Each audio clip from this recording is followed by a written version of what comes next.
Jai Hind students.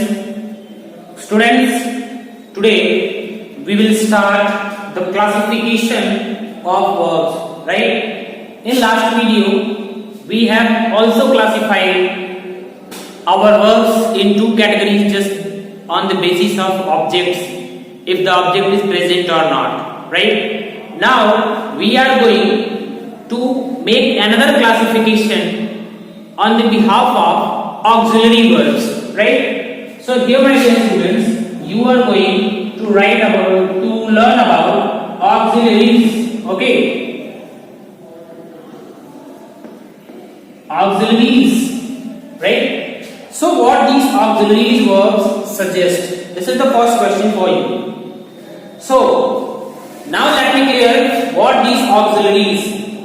Auxiliaries are the verb forms that is used for what?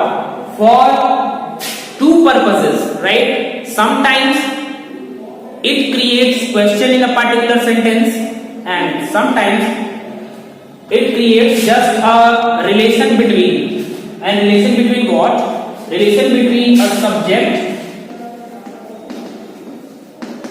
and rest of the part.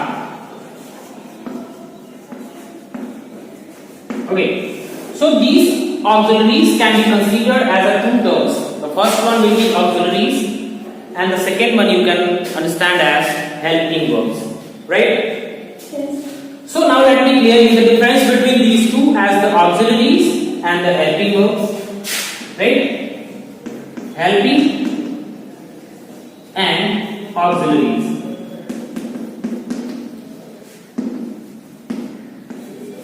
Actually, these two are the parallels.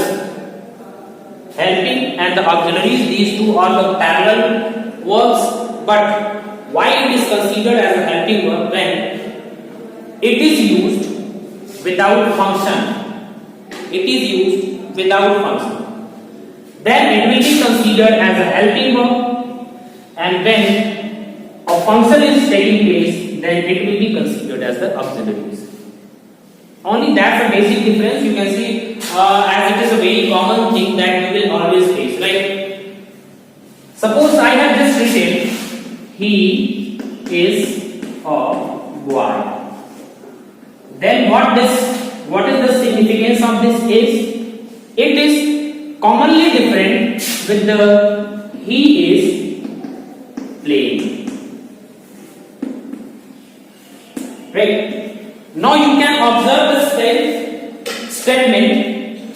In this is used, and here again is used, and in both of the sentences my subject is same, that is he, and that is the even third person pronoun.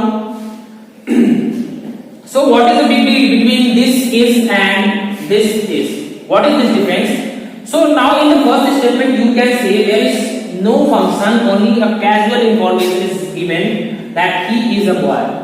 But in the second one, a function is taking place, and the function is what? The function is playing, right? So here you can say this one will be auxiliary and this one can be helping verb. It's just an understanding. Okay.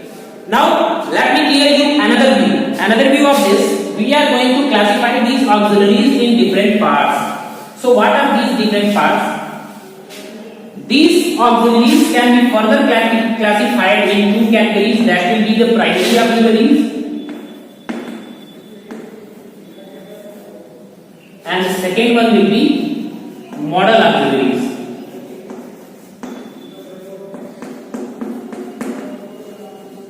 Okay, you can call it modals also.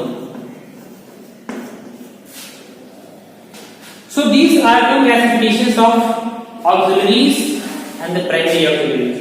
Now you will have to understand that there are 24 kinds of 24 numbers are there of auxiliaries present in your English literature.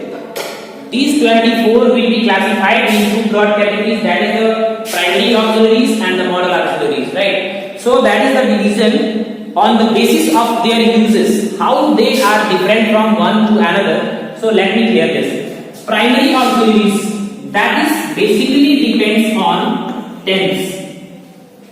It is basically depends on tense, and now if I am taking the name of tense, then you are aware that what the tense is. It is actually a time and work relationship, right? So if I am telling the name of this tense, that means this is the time and work, and you know very well that how time and work just affect this word tense. That means primary auxiliaries will definitely change with the subject, with the time, with the number of your person, right? So primary auxiliaries are all about the subjects. Those will change just for the sake of subject and the time in which the action will take place. Now you can say he, she, it. That is he, she, it. These are the first person. Okay. And if you will let as an example of helping verb for this, then is will be used. But if in the same sentence I is applied as a subject, then you can say that this becomes am. And if you, we and they is written, that means are will be the actual auxiliary verb for this. So that's the basic difference. Now you can think very well that in a particular sentence that is even present in infinite. Okay, so what you can say, he, she, it is consisting is I, you, we are, sorry, I am, you, we and they will be are. So these are the difference between them. So now you can say that your helping verbs, that is the primary auxiliaries, it will be changed with person to person, time to time, right? So that is, now you can understand it well. Now I am going to tell you what are those primary auxiliaries. Is, are, am, was, were, do, does, did, had, has, and had. Once again, shall and will also. Sometimes it is considered as the primary and sometimes it is considered as a model also. So you can just make a rectangle over it for the, because these are used commonly. Now let me clear you the model auxiliaries. It is just opposite to primary. If you are having a look over the primary, then these are changing just time to time, subject to subject, but model auxiliaries never changes. How they are used? They are used in a universal way. In a universal way, you can say, if he is having can, then the same can be used with I, and the same can be used with we also. Now he is the singular, I is the singular, and we is the plural, but you will use can all of these things, right? So you can say modals or the modals also can be pronunciated. Modals are those forms of auxiliaries that are not affected by any kind of subject or any kind of tense. That's it, right? Now let me give you the example of those. Can, could, would,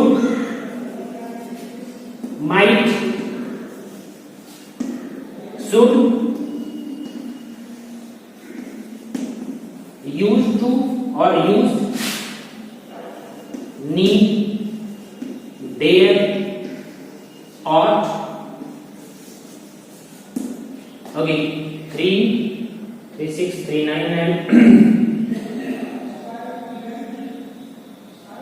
may. And one thing,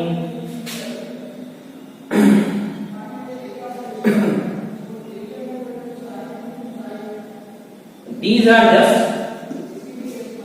modals. Okay, so you can see can be used as well, could can be used as well with different kinds of pronoun or either subject is singular or plural. So my dear students, I think that's enough for today. You will have to revise again and again just auxiliaries, and one more previous videos you will have to understand about verbs, that is on the basis of classification, just about auxiliary, right? So you will have to understand it clearly. Further, if you are getting any kind of issue, then you are free to ask inside the class group. So we will meet in the next segment. Until the time, thank you. Have a nice day. Jai Hind.